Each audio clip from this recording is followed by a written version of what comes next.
Hello, my name is Joshua McIntyre. I'm 24 years old. I'm from Des Moines, Iowa. And I'm also a blacksmith. Welcome to my forge. I also go by the name Gabriel during fair season. Basically what I'm going to be showing you today are a few things that we do as blacksmiths. But first, before anything, I would like to introduce my assistant. This is Achilles. He's also my business partner. We own and operate Razor's Edge Knife Works. Achilles is going to be helping me out, as he usually does, around the forge, working on projects, custom orders, anything that needs done. So, first thing I'd like to talk about is the forge itself. This is a cast iron forge from the early 1900s. This is a traditional hand crank blower.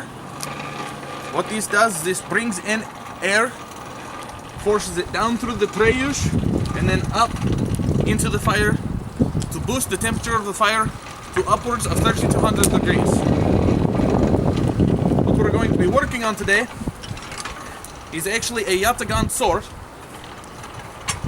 Basically all I have done is I have taken a piece of steel, hammered it in and drew out the length, and right now what we're going to be doing is I'm going to be shaping this particular piece of steel into the traditional Yataghan fashion.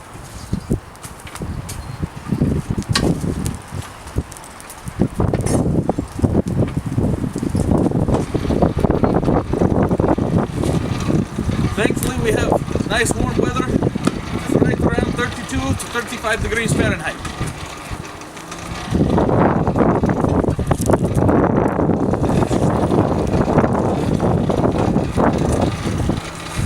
If you have never done any kind of blacksmithing before, I highly encourage you to learn from someone who has done it. There is serious risk of injury, serious burn, all things not good.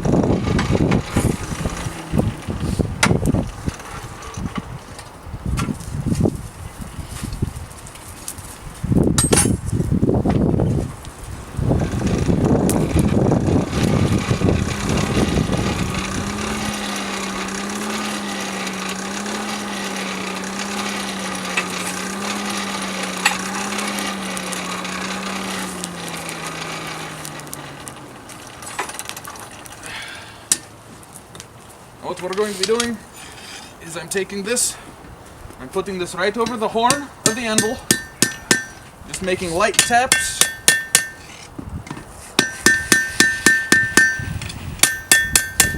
To shape the blade.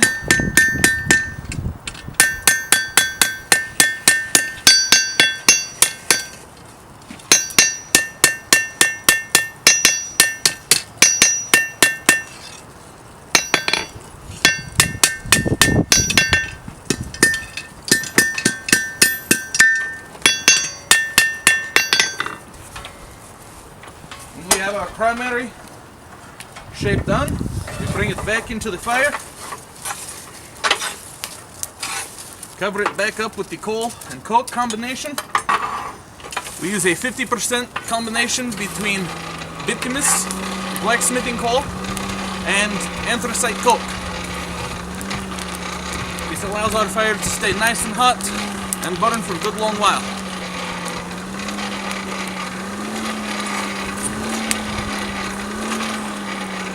Directly after this, what we're going to be doing is we're going to be forming a tang, which is what your handle will strap to, allowing you a good, comfortable grip on the blade itself.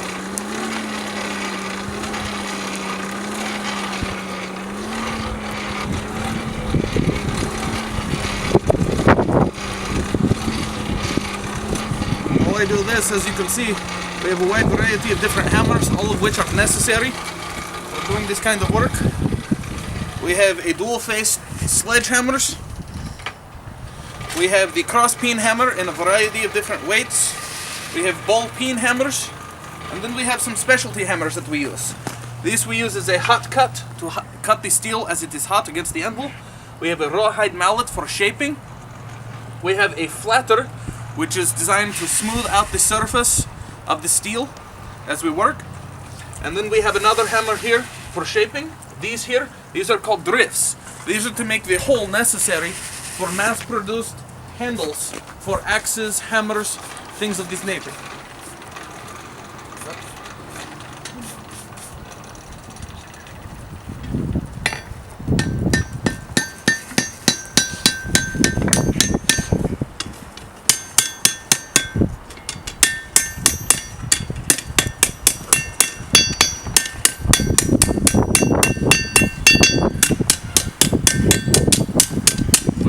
any kind of curving, you must make sure that you work down the entire length of the blade to make sure it stays nice and flat.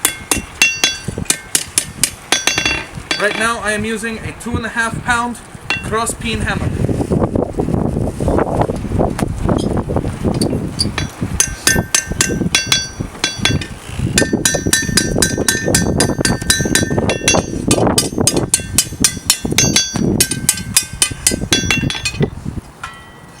This will stick right back in fire.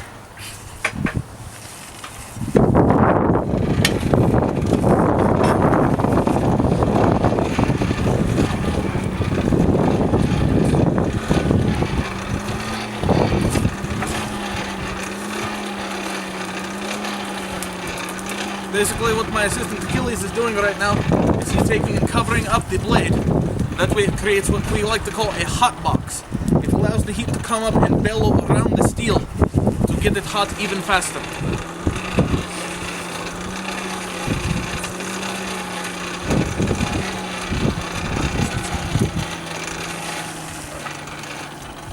If you come in close, you can actually see the difference in color of the steel from where it is truly hot and ready to work down to an area that is even touchable with bare hands.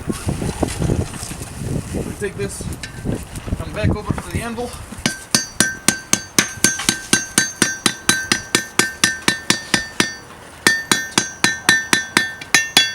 Just smooth out this curve a little.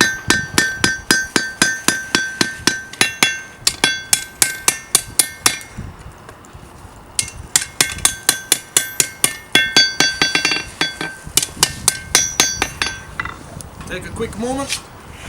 I will show you some of the other things that we make and produce. Right here, we're actually working on an axe for a client. This is a slightly bearded axe, still very hot. And all we have left to do is smooth it on all sides and drift, punching a large hole that we can put a handle on. Right here we have a custom order. This is a two-handed broadsword for a client. This is a custom hilt and pommel. Obviously still needs to be attached, but it is going to be a good, beautiful blade. It is made out of 5160 high carbon spring steel, so it will hold up for a good long time. This here is called a falcata. Okay, and this is one that we are still working on. This was introduced and made popular by Alexander the Great and Hannibal, and was around for right around 2,000 years. Okay? The hilt and pommel both were made out of this here. Basically a large industrial washer made out of mild steel. Now the sword that we're currently making right now is going to mirror this dagger. And of course you see the nice sweeping motion of the blade itself. The next thing we will be doing is drawing down the tang. That way you can get a good grip on the blade itself. Anyway, thank you very much for stopping by my forge, and I hope to see you again very soon.